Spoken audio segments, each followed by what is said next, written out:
Now, my next guest, best known for starring in the reality series The Only Way is Essex. Gosh, back then. Now, though, Lydia Bright has written her debut children's book. It's called Mummy and Me, and she joins me now, and this is gorgeous. Thank you so much. The illustrations are beautiful. Oh, this was Jojo, yeah? Yeah, Jojo Clinch, the illustrator. She was... Lovely. Oh, she's incredible. So you worked very closely with her to get your ideas, yeah? Yeah, exactly. Yeah, it's a collaborative sort of process. She was amazing at letting me be involved with, you know, ideas. Yeah, it's I lovely. really wanted something that was traditional, but also like quite modern. So yeah, she's really brought the story to, it's lovely. to life. And it's one of those books. I mean, what would you say age for this would you recommend? Yeah, so it's like a preschool book. Okay. So yeah, but the idea behind the book was, you know, I was facing motherhood as a single mum when I was pregnant. I know, that was the thing. That must have been really scary, actually. Emotions were high. Emotions were high, says Lydia. You know, just, yeah, exactly. That's one way of saying it. But so the idea for the book was way back then, you know, like almost 4 years ago. Then. Yeah, over, because Loretta will be 4 next month. So I was, early stages of pregnancy. I was very lost. I went through every emotion that you could possibly think of. And I just needed a distraction. So this became like a passion project, almost worked a bit like therapy for me. And to know that I was creating something that would ensure that Loretta, my future daughter, would always feel represented in books. Right. You know, that was the driving force behind it, because there isn't enough books out there that represent single-parent families. Right. And we're such a big proportion of the UK. Of course. So, yeah, it's sensible, isn't it? I mean, it's not just... That's the thing. Of course, it's inspired by the fact that you're a single parent, but all kids can enjoy it. It doesn't really matter what... Because families, for goodness sake, families come in all shapes and sizes these days. There's no definitive, this is a family, you know, it's all different kinds. So really, everybody can enjoy it. It's a little adventure story. Exactly that. You know, I was brought up in a non-traditional family. My parents are foster carers.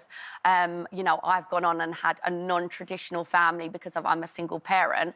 And the story is just celebrating the magical adventure of a mother and a daughter and the love that comes from family, whatever family looks like.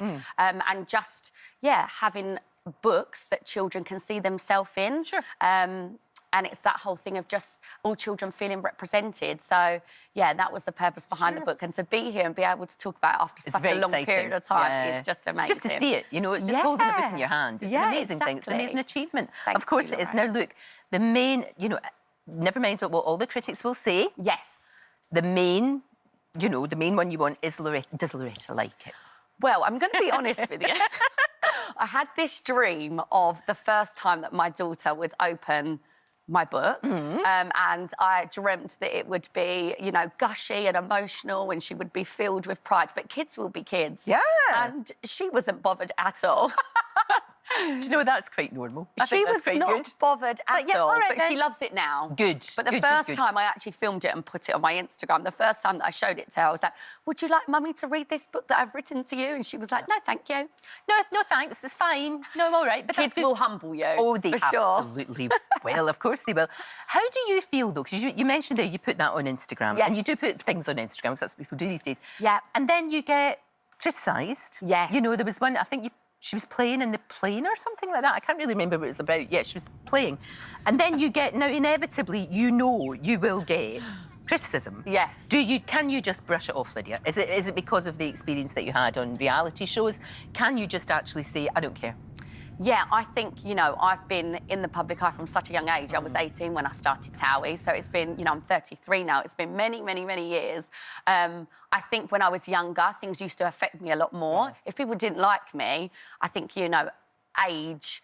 You get affected a lot more. I think when you have children, you worry a lot less about what people think. But I'm very conscious on my social media to share, you know, the ups and downs, you know, the reality of parenthood. So it's not all lovely. And, like, you put on Instagram that your daughter wasn't that bothered about reading the book. Yeah. Rather than waiting for her to look, and it's all gorgeous and golden and sparkly. Exactly. Life isn't perfect. And I'm very conscious to share the reality of things. And I'm very much one of these parents that I think let kids be kids. Yeah. And my child has never been the kid that will sit down really patiently at a restaurant, you know, eat her food with her knife and fork. My child will be up talking to every single waiter that's there, probably under someone's table, eating with her hands. But do you know what? I just think childhood is such a small part of a person's upbringing and a person's life. It's such a small percentage. I think unless your child is actually being naughty or rude. If it's bothering people, your child. If your child is really, really bothering people, then you'd have to draw a line. Yeah, but if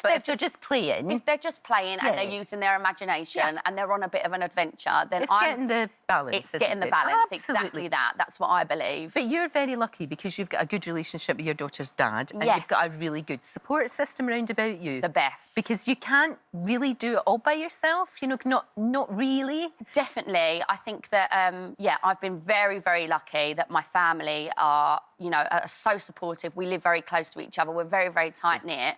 You know, I went back to work when Loretta was really young and I love the fact that I can work and I can be a mum. But, of course, I wouldn't be able to juggle that all by myself. No, you need to have your pals, your family, your village. all of that. Yes. I mean, you talked about the fact that your mum was a foster carer. I mean, I think she had about 200 kids that she fostered over the years, didn't she? She has got a lot of experience, my mother, for sure. You've got a lot of brothers and sisters out there. I have. Which is good, though. Yeah. But again, you know, that sort of thing, she must have a very relaxed attitude.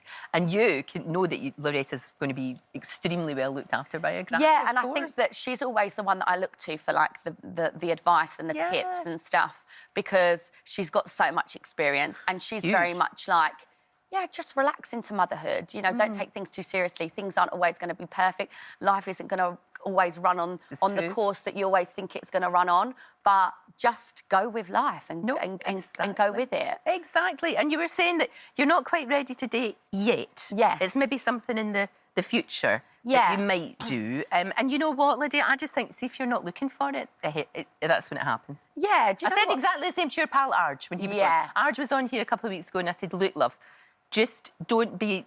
it'll come to you. Yeah. It'll be grand. Oh, I really want Arj to meet someone and he's such a lovely person. He's like Loretta's uncle, isn't he? Yeah. Well, to be fair, she's going to be baptised soon and I was, like, contemplating, you know, maybe he'd be the godfather because he's so, like... He's very Italian looking, to be fair. Yeah. He'd love that. Oh, my gosh, he would love that. You know he would love that. But, yeah, no, I'm more open to love. I definitely am. I think when Loretta was so young, firstly, we were in a global pandemic. Like, I weren't going to be going out dating. But I had no interest. And I was finding my feet as a mum and balancing that with, you know, work. But, yeah, I'm definitely more open to it now. And, you know, I do go on dates and things now. I was so closed off with it. But I think, you know, I had to get to that point. Of course. Because, you know, your focus, for me, my focus was elsewhere when she was... Exactly. And it'll happen when it happens. Meanwhile, though, good luck with Mummy and Me. It's lovely. It's out tomorrow, isn't it? It's out tomorrow, yes. Have a publication celebration tomorrow, Lydia. Thank you. I'm sure I will. Lovely to see you. Thank you so much.